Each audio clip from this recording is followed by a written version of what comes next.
आज हम एक नया चैप्टर शुरू कर रहे हैं, इलेक्ट्रिक पोटेंशियल और पोटेंशियल एनर्जी।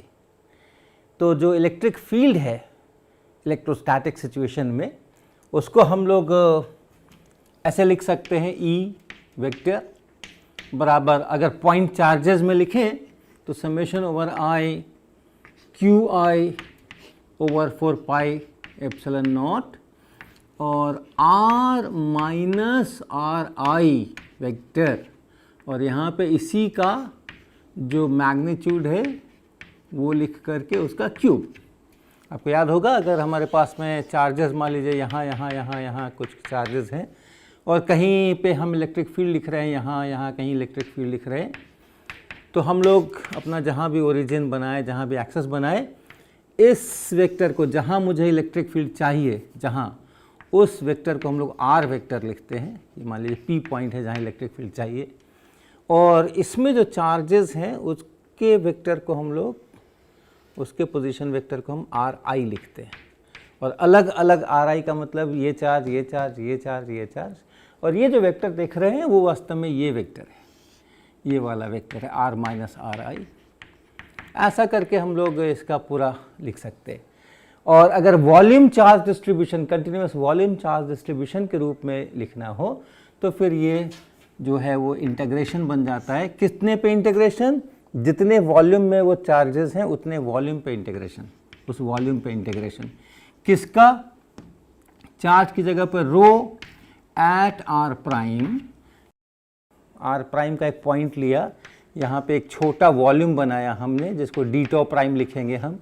इस आर प्राइम पे जो रो का वैल्यू है वो यहाँ लिखा चार्ज डेंसिटी, और इनटू डी टॉप प्राइम, ये इसकी जगह हो गया, और यहाँ पे आर माइनस आर प्राइम ऐसा हो गया, और फिर नीचे में 4 पाई एप्सिलॉन नॉट, और इस वेक्टर का मैग्नीट्यूड और उसका फिर 3 पावर ऐसा। और कैसा भी चार्ज डिस्ट्रीब्यूशन हो, पॉइंट चार्जेस हो या लाइन चार्जेस हो, सरफेस चार्जेस हो, कैसे भी हो, डिराक डेल्टा फंक्शन का इस्तेमाल करके ऐसे तो उसको लिखा ही जा सकता है। तो ये हमारा एक जनरल इलेक्ट्रोस्टैटिक फील्ड का एक्सप्रेशन है। अब एक वेक्टर ऑपरेशन है बहुत अच्छा, जिसको हम लोग कर्ल कहते हैं, CURL कर्ल। ये किसी वेक्टर का हम लोग लेते हैं, जैसे ई वेक्टर का मान लीजिए हम ले, कोई भी जनरल वेक्टर ई है, वेक्टर फील्ड है। ये फील्ड मतलब हर एक पॉइंट के लिए इस वेक्टर का अपना एक मैग्नीट्यूड और डायरेक्शन है। तो इस तरह से स्पेस के पॉइंट्स के फंक्शन के रूप में ये है। ये इसी इलेक्ट्रिक फील्ड पे हम वापस आएंगे, लेकिन अभी थोड़ी देर के लिए आप मान के चलिए कि ये कोई जनरल वेक्टर फील्ड है। तो हम लोग कर्ल ऑफ ई डिफाइन करते हैं और इसको ऐसा लिखते हैं। इसको जो लिखने का तरीका है वो ऐसा है, इस तरह का उल्टा डेल्टा जैसा उल्टा बना करके, और फिर उस वेक्टर का नाम ऐसा, और पढ़ते हैं इसको कर्ल ऑफ ई पढ़ते हैं, या डेल क्रॉस ई ऐसा भी पढ़ते हैं। और ये खुद एक वेक्टर है, ये जो चीज़ है ये खुद एक वेक्टर है, और ये मॉड मत सोचिएगा इसको। और ये जो वेक्टर है ये भी एक वेक्टर फील्ड है, क्योंकि हर पॉइंट पर ये जो फील्ड है इसका भी अपना एक वैल्यू है। ये जो कर्ल हम डिफाइन करने वाले हैं उसका भी एक वैल्यू आएगा हर एक स्पेस के पॉइंट पे अलग अलग। तो ये भी अपने आप में एक वेक्टर फील्ड है। तो ये भी एक वेक्टर है, और इसका क्या है, ये कैसे इसको डिफाइन करते हैं, इसके लिए हम एक एक डायरेक्शन में चल के इसके कंपोनेंट्स डिफाइन करेंगे, और तीनों कंपोनेंट्स अगर मिल गए तो फिर हम पूरा वेक्टर कंस्ट्रक्ट कर सकते हैं। तो डेफिनेशन जो इसका है वो ऐसा है, हम इसके z कंपोनेंट को डिफाइन करेंगे, z component of curl of E. तो अगर किसी भी डायरेक्शन में कंपोनेंट लेना हमने सीख लिया, तो x डायरेक्शन में कंपोनेंट लेंगे, y डायरेक्शन में कंपोनेंट लेंगे, z डायरेक्शन में कंपोनेंट लेंगे, और पूरा वेक्टर कंस्ट्रक्ट कर सकते हैं हम। तो ये कैसे डिफाइन करते हैं? तो जो z डायरेक्शन है, z डायरेक्शन जो है, ये मान लीजिए z डायरेक्शन है, तो इस डायरेक्शन के परपेंडिकुलर प्लेन में, यानी यहाँ पे xy प्लेन के अंदर में हम एक लूप बनाते हैं। इस पॉइंट पे मान लीजिए, इस पॉइंट पर मुझे कर्ल ऑफ ई का z कंपोनेंट प्राप्त करना है। इस पॉइंट पे, उस पॉइंट को अंदर रखते हुए हम एक ऐसे लूप बनाएंगे, क्लोज्ड लूप, क्लोज्ड कर्व ऐसा बनाएंगे। कहाँ? z एक्सिस के परपेंडिकुलर। जिस डायरेक्शन में कंपोनेंट चाहिए उसके परपेंडिकुलर प्लेन में एक लूप बनाइए, जिस पॉइंट पर चाहिए उस पॉइंट को अंदर रखते हुए और ऐसा लूप बनाइए। अब क्या करना, ये जो z एक्सिस है इधर से अगर हम देखें तो एंटी क्लॉकवाइज नजर आए, ऐसा इसके ऊपर में एरो लगा दीजिए और इससे जो ये एरिया इंक्लोज हुआ है इस एरिया को आप डेल्टा ए लिख लीजिए और इस एरिया का भी पॉजिटिव, इसको भी एक वेक्टर बना सकते हैं, वेक्टर एरिया, एरिया वेक्टर। और कैसा होगा, अगर इधर से देखने पे एंटी क्लॉकवाइज लगता है तो ये जो एरिया है उस एरिया के करस्पॉन्डिंग जो एरिया वेक्टर बनाएंगे हम, वो ऐसा ऊपर की तरफ, ऊपर से देखने पे अगर एंटी क्लॉकवाइज नज़र आए तो वो एरिया वेक्टर ऊपर की तरफ। तो ये इस एरिया के बारे में, और इसको छोटा करना है, हमें लिमिट लेना है, तो मन में रखिए कि ये बहुत छोटा सा एरिया है और बहुत छोटा सा लूप है। अब क्या करना है, अब करना ये है कि इस लूप पे, इस लाइन पर आपको ये कैलकुलेट करना है E डॉट डी एल। क्या हो गया, E तो हो गया जो हमारा वेक्टर फील्ड डिफाइंड है, वो वेक्टर फील्ड का वैल्यू। तो कहीं पर हमने यहाँ पर इस लूप पर एक पॉइंट लिया, उस पॉइंट पर कितना वो वेक्टर है उसका पता कर लिया E, और इसी एरो के डायरेक्शन में हम थोड़ा सा चलेंगे और उसको बोलेंगे, इस वेक्टर को हम बोलेंगे DL। और ऐसा E डॉट डी एल यहाँ करने के बाद यहाँ से यहाँ तक E डॉट डी एल हो गया, फिर यहाँ से यहाँ तक फिर से DL लीजिए, फिर से DL लीजिए, यहाँ जो इलेक्ट्रिक फील्ड है उसके साथ इस DL का डॉट प्रोडक्ट करिए, फिर यहाँ पे DL लीजिए और इस DL के साथ में ये DL बना, यहाँ ये DL बना, यहाँ ये DL बना, ऐसा ये सब DL हैं। और हर जगह पे अलग अलग जगह पे अलग अलग E है, तो हर जगह पे ये E dot D L, E dot D L, E dot D L करके उसको जोड़ दीजिए, अर्थात इसको इंटीग्रेट कर दीजिए और यहाँ एक सर्कल बना दीजिए, ये बताने के लिए कि इंटीग्रेशन किस पर है, इस लूप पर है, क्लोज्ड कर्व पे। और ये जो चीज़ बन गई इसको भाग लगा दीजिए, किससे, इस एरिया के मैग्नीट्यूड से।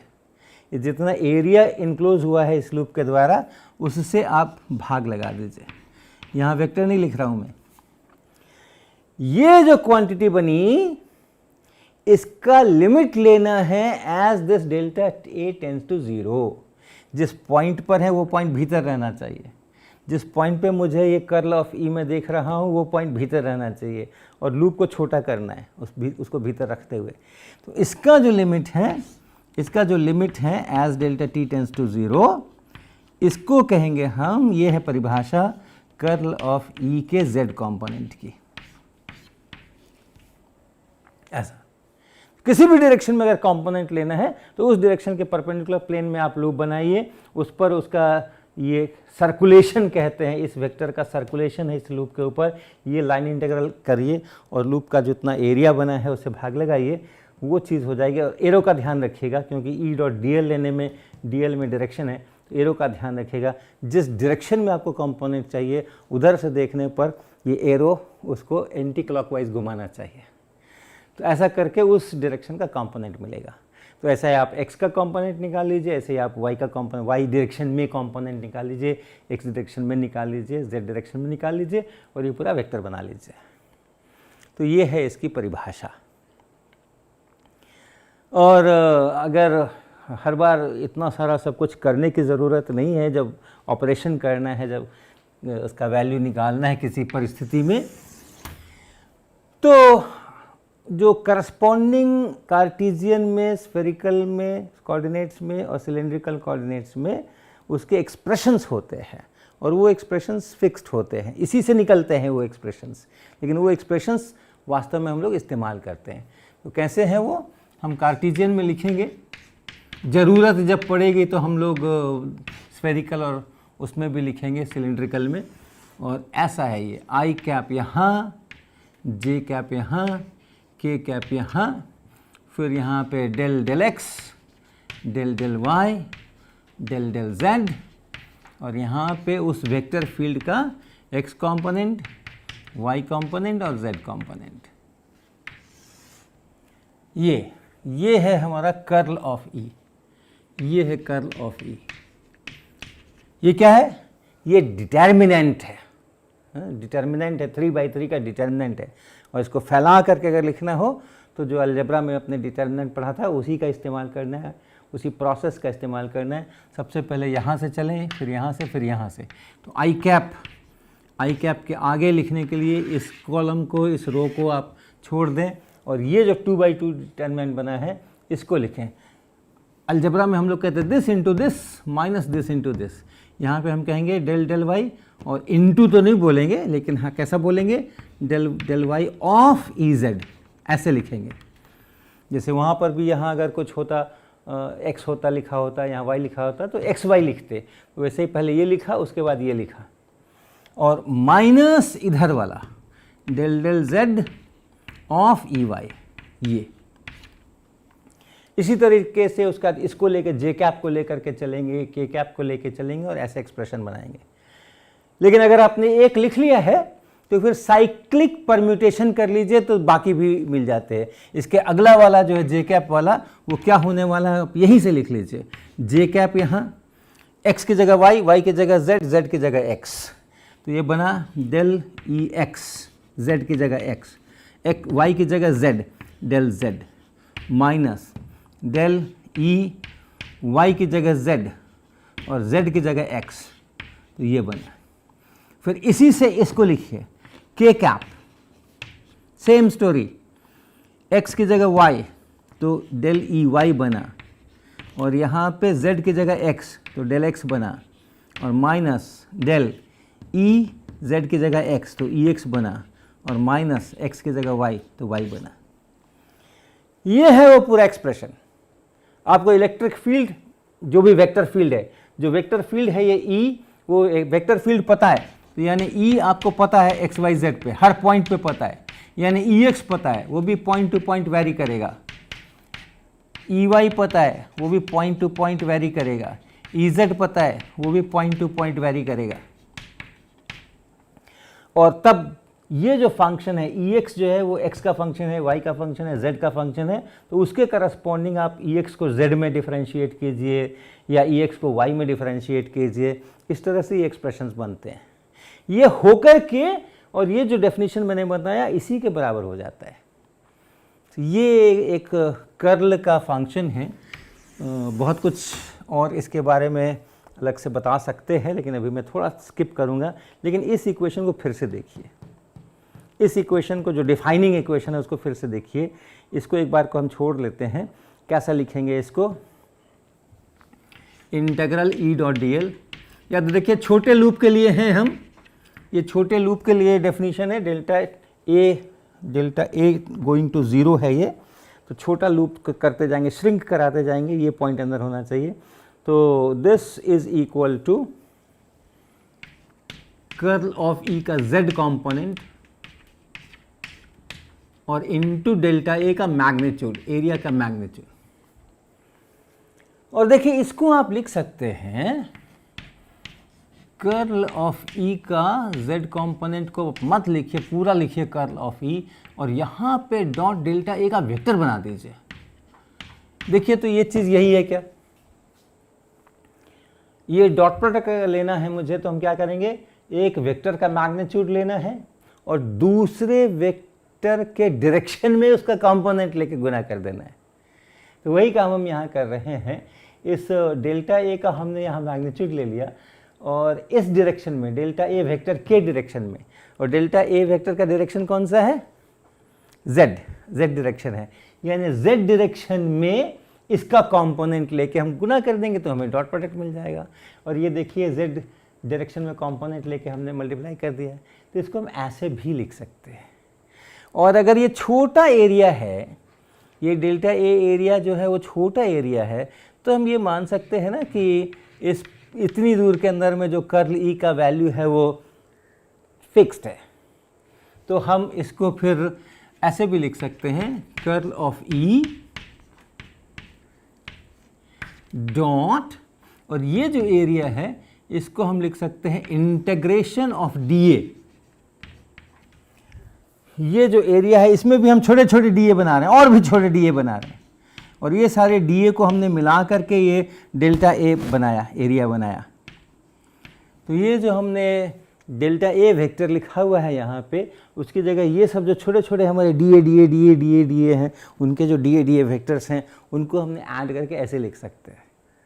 और इसको अगर मैं इस एरिया के ऊपर कांस्टेंट मान के चलूँ तो इसको ऐसे भी लिख सकते हैं, कर्ल ऑफ ई और डॉट डीए, इसको अंदर घुसा देते हैं। अगर ये फिक्स्ड है इतनी सी दूर के अंदर में, ये नहीं बदल रहा है, तो इसको अंदर घुसा लेते हैं और ये integration of curl of E dot DA हो जाता है।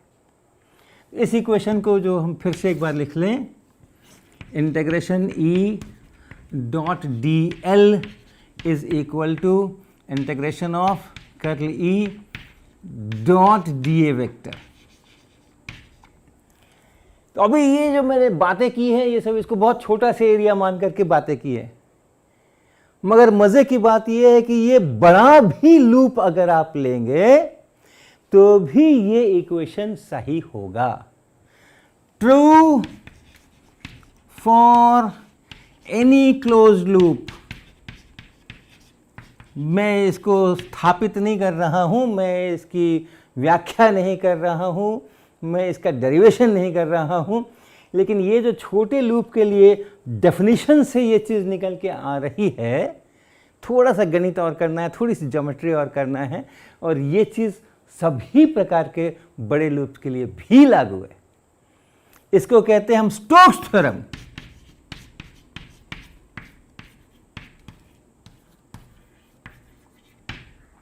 स्टोक्स का थ्योरम कहते हैं इसको हम।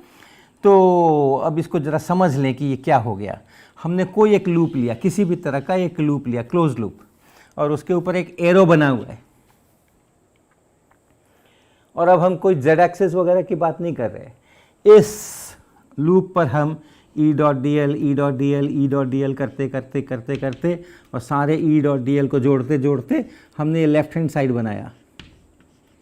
हमने ये सब डी एल ही यहाँ पे, और हर जगह पे जो ई वेक्टर है उसके साथ इसका डॉट प्रोडक्ट लेते हुए और ई डॉट डी एल करते हुए हमने ये लेफ्ट हैंड साइड क्रिएट किया। हमने अंदर में कहाँ क्या है उसकी कोई चर्चा यहाँ नहीं की। ये सारा जो ऑपरेशन है, ये सारी जो प्रक्रिया है, ये सारी प्रक्रिया क्रियाकलाप जो है इस इंटीग्रेशन का, वो इसकी बाउंड्री पर हो रहा है, यहाँ पर हो रहा है। और राइट हैंड साइड को अगर देखिए तो ये पूरे सरफेस एरिया पे इंटीग्रेशन है। अब हम बाउंड्री नहीं देख रहे, अब हम इस एरिया को देख रहे हैं। ये जो एरिया है उस लूप से जो एरिया इनक्लोज हुआ है उसको देख रहे हैं, और उसमें हर जगह पे इस एरिया में कोई एक पॉइंट लीजिए, यहाँ पे कर्ल ई का क्या वैल्यू है वो देखिए, डायरेक्शन एंड मैग्नीट्यूड, और यहाँ पे एक डीए बनाइए, छोटा डीए बनाइए, और उस डीए का जो डायरेक्शन मैग्नीट्यूड है वो देखिए, और कर्ल ऑफ ई यहाँ पे और ये डीए यहाँ पे, वो डॉट प्रोडक्ट लीजिए आप यहाँ पे, और ऐसा सब जगह कीजिए इस पूरे में, यहाँ यहाँ यहाँ यहाँ यहाँ यहाँ सबको आपस में ऐड करके ये इंटीग्रेशन बनाइए। यहाँ मैं बाउंड्री की केवल बात नहीं कर रहा हूँ, मैं पूरे इंटीरियर जो एरिया सरफेस है इस लूप के द्वारा घेरा हुआ उसकी बात कर रहा हूँ। और यहाँ मैं उस एरिया में से किसी हिस्से की बात नहीं कर रहा, यहाँ पे मैं केवल बाउंड्री पर कर रहा हूँ, ई डॉट डी एल, ई डॉट डी एल, ई डॉट डी एल। तो ये जो है ये इस कर्व के ऊपर है, इस लाइन के ऊपर इंटीग्रेशन है, और ये उसके द्वारा बंधे हुए सरफेस पे इंटीग्रेशन है, और ये दोनों आपस में एक दूसरे के बराबर होते हैं। ये स्टोक्स लॉ कहलाता है।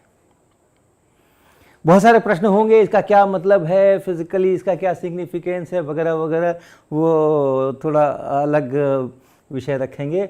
हम अब आते हैं कि अगर ये जो हमने सारा कर्ल की बात की है, ये ऑपरेशन अगर हम इलेक्ट्रिक फील्ड पर करें, इलेक्ट्रोस्टैटिक्स के सिचुएशन में जो इलेक्ट्रिक फील्ड हम लिखते हैं उस पर अगर करें, ये जो वेक्टर फील्ड है, ये जो वेक्टर फील्ड है इसका कर्ल निकालें। हर पॉइंट पे ये अलग अलग इसका वैल्यू है, अलग अलग इसका मैग्नीट्यूड है इलेक्ट्रिक फील्ड का, दिए हुए चार्ज डिस्ट्रीब्यूशन के कारण। इसका कर्ल ऑफ ई निकालें तो क्या होगा, और वो बहुत इंटरेस्टिंग है, और वो है कर्ल ऑफ ई। अब ये ई मेरा इलेक्ट्रिक फील्ड है। अब ये ई जो लिख रहे हैं ये अब हम इलेक्ट्रिक फील्ड के लिए लिख रहे हैं। और वो इलेक्ट्रिक फील्ड कैसा होगा? वो इलेक्ट्रिक फील्ड ऐसा होगा, कुछ रो का अपना फंक्शनल फॉर्म होगा, कैसा आपका डिस्ट्रीब्यूशन है, कहाँ चार्जेस हैं कहाँ नहीं है उसके अनुसार, और उसके अनुसार इलेक्ट्रिक फील्ड का एक वेक्टर फील्ड बनेगा। उसका कर ले रहे हैं मतलब वो सब डिटर्मिनेंट वगैरह अगर एक्स वाई जेड इस्तेमाल कर रहे हैं तो सब del del x del E y वगैरह वगैरह करके हम कर रहे हैं, और उसका उत्तर आने वाला है 0। चाहे वो एक चार्ज के कारण, एक पॉइंट चार्ज के कारण से इलेक्ट्रिक फील्ड हो, या 2 चार्जेस रखे हैं उनके कारण से फील्ड हो, या 25 चार्जेस रखे हैं उनके कारण से फील्ड हो, या एक लाइन के ऊपर चार्ज डिस्ट्रीब्यूटेड है उसके कारण से फील्ड हो, या एक सरफेस पर चार्ज डिस्ट्रीब्यूटेड है उसके कारण से फील्ड हो, या एक वॉल्यूम में चार्ज डिस्ट्रीब्यूटेड है उसके कारण से फील्ड हो, कुछ पॉइंट चार्जेस हैं, कुछ लाइन चार्जेस हैं, वो मिला के इलेक्ट्रिक फील्ड हो, कैसा भी इलेक्ट्रिक फील्ड हो, अगर वो चार्जेस से क्रिएट हो रहा है और वो चार्जेस काफ़ी समय से रेस्ट में रखे हुए हैं, यानी इलेक्ट्रोस्टैटिक्स की सिचुएशन है, तो इलेक्ट्रिक फील्ड का कर्ल हमेशा ही 0 होता है। और ऐसे जो फील्ड होते हैं, ऐसे जो वेक्टर फील्ड होते हैं जिनका कर्ल हर जगह 0 मिल जाए, उसको हम लोग कहते हैं कंजर्वेटिव फील्ड्स।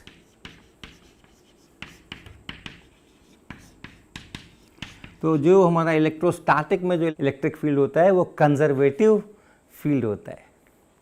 और कंजर्वेटिव फील्ड अगर होता है तो एक और बहुत प्यारा सा स्केलर फंक्शन आप डिफाइन कर सकते हैं।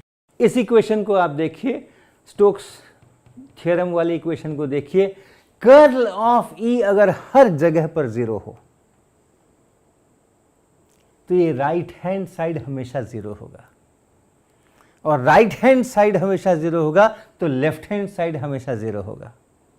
यानी कोई भी क्लोज्ड कर्व अगर बनाएंगे और उस पर ई डॉट डी एल करेंगे जहां ई इलेक्ट्रिक फील्ड है तो वो 0 आने वाला है। तो ये चीज़ इसमें से निकल करके आई, ये बताता है कि integration of E dot D L on any closed loop, किसी भी क्लोज्ड कर्व पे आप करेंगे, दिस विल बी 0। याद रखिएगा ये इसके लिए कर रहे हैं जो चार्जेस ने at rest, charges at rest, इस तरह के डिस्ट्रीब्यूशन से जो इलेक्ट्रिक फील्ड बना है यानी इलेक्ट्रोस्टैटिक फील्ड बना है उसके लिए हम कर रहे हैं। तो ये जो चीज़ है ये हमेशा 0 होने वाली है। और इसके 0 होने का एक बहुत दूसरा भी उसका परिणाम है। ये मान लीजिए एक लूप है, ये एक पॉइंट है A और ये एक पॉइंट है B, और इस रास्ते पर एक और पॉइंट में लिख लेता हूँ कहीं C, ताकि पता रहे कि ये AC भी एक रास्ता है, और इधर से A से और इधर होकर के यहाँ पहुँचने वाला जो रास्ता है उसको मैं इस पॉइंट को, इसमें कहीं पॉइंट है मान लीजिए D, और ऐसे हमने एक क्लोज लूप बना लिया और इस लूप पे ये पूरा 0 है। तो क्या मतलब कि हम यहाँ से शुरू करें, A से होके C से B तक जाएं, पहले integration E dot D L किस पे, A C B पे, plus B D A, B से फिर D होते हुए A पर आए, E dot D l is equal to 0। ये 0 है, ये पूरा इंटीग्रेशन 0 है। इसको आप उधर ले लीजिए, तो A C B E dot D l is equal to negative of this, और नेगेटिव ऑफ दिस को लिख सकते हैं आप E dot D l ADB, ADB यानी ऐसे चलेंगे, ADB ऐसे चलेंगे, तो जो BDA है उसका नेगेटिव मुझे मिलेगा, हर जगह DL मेरा अपोजिट हो गया है, इसलिए इसको ऐसे लिख सकते हैं। क्या मतलब निकला कि A से B तक हम इस रास्ते से जाएं तो भी उतना ही E डॉट डी एल का इंटीग्रेशन, इस रास्ते से जाएं ADB करते हुए जाएं तो भी उतना ही इंटीग्रेशन। तो यानी ये जो इंटीग्रेशन है, आप ऐसे आए कि ऐसे गए, कि आप ऐसे गए, कि आप ऐसे गए, कि आप ऐसे गए, ऐसे गए, ऐसे गए, किसी भी रास्ते से A से B तक जाइएगा उतना ही इंटीग्रेशन मिलेगा। It is independent of path and it depends only on the end points, कहाँ से शुरू करना है और कहाँ जाना है। हाँ, ए और बी के पॉइंट्स बदल दीजिएगा तब फिर ये इंटीग्रेशन बदलेगा। तो ये जो integration E dot D L है, अब हम ऐसे ही लिख रहे हैं, A to B is independent of path,